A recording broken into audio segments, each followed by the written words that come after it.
बेसी किसी कहवाई चाहूनी किंतु आम समस्ते भगवान पाखे प्रार्थना करवा मु निजे भी भगवान पाखे प्रार्थना करुच्ची कि सलोमी जोटी भी अच्छा भलरे रुहतु आत्मा को शांति मिलू। 12 में सलोमी को मृत्यु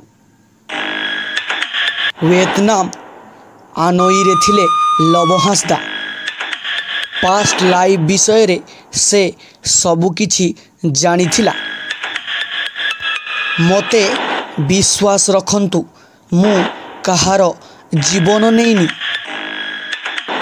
सबु जिनिस को मु एबे फेस करुछि।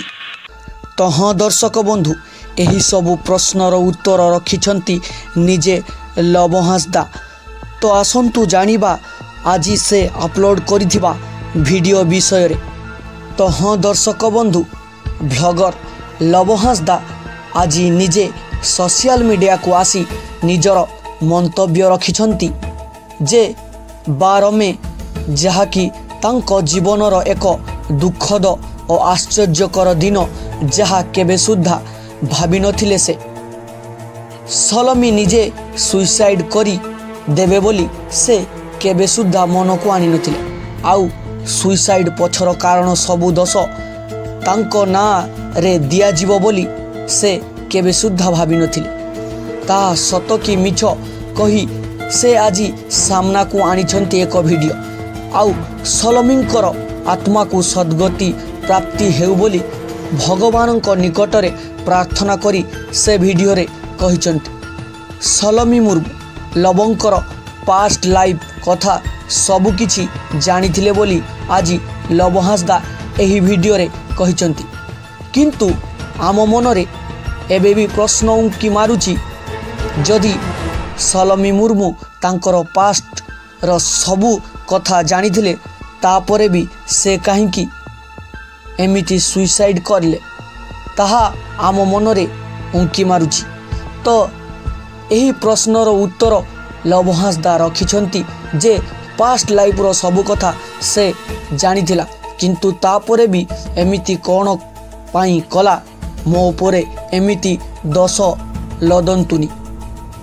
जदि से लबंकर सबु कथा जानिथिले काहींकी सलोमी सुइसाइड करुथिले ताहा एबे समस्या घेରରେ रहुछि। वियतनाम रे थिले लबहासदा एवं तांकर पास्ट लाइफ कथा सबु जानिथिले एवं से कहिछंती तांको उपरे समस्त विश्वास रखंतु एवं से सबु सत सामना को आनिबे। एबे से सबु जिनिस को फेस करुछंती किंतु सोशल मीडिया को आसिला परे लबंक कमेंट रे भर्ती हो जाउची तांकर पत्नी आउ झियोंक कथा।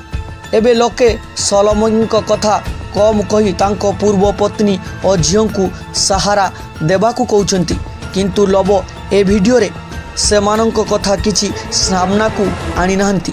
आउ किछि कहिछंती मते विश्वास रख मु कहार जीवन नैनी एबे सबु सत सामना को आसीबो बोली लबहासदा कहिछंती।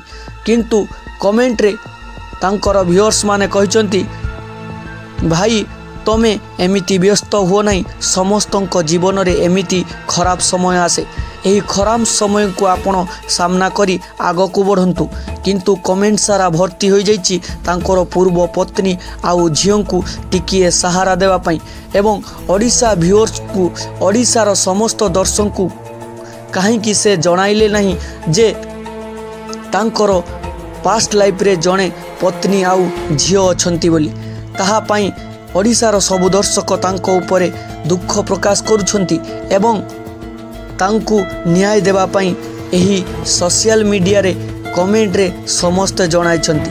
तो ये वीडियोटी आपण मानकु केमिति लागिछि निश्चय मतामत द्वारा कमेंट रे जय जगन्नाथ लिखिबे एवं तांको विषय रे सुंदर कमेंट करिवे एवं जदि चैनल को प्रथम करी आसिथांती ताहाले लाइक शेयर सब्सक्राइब कर देबे। जय जगन्नाथ।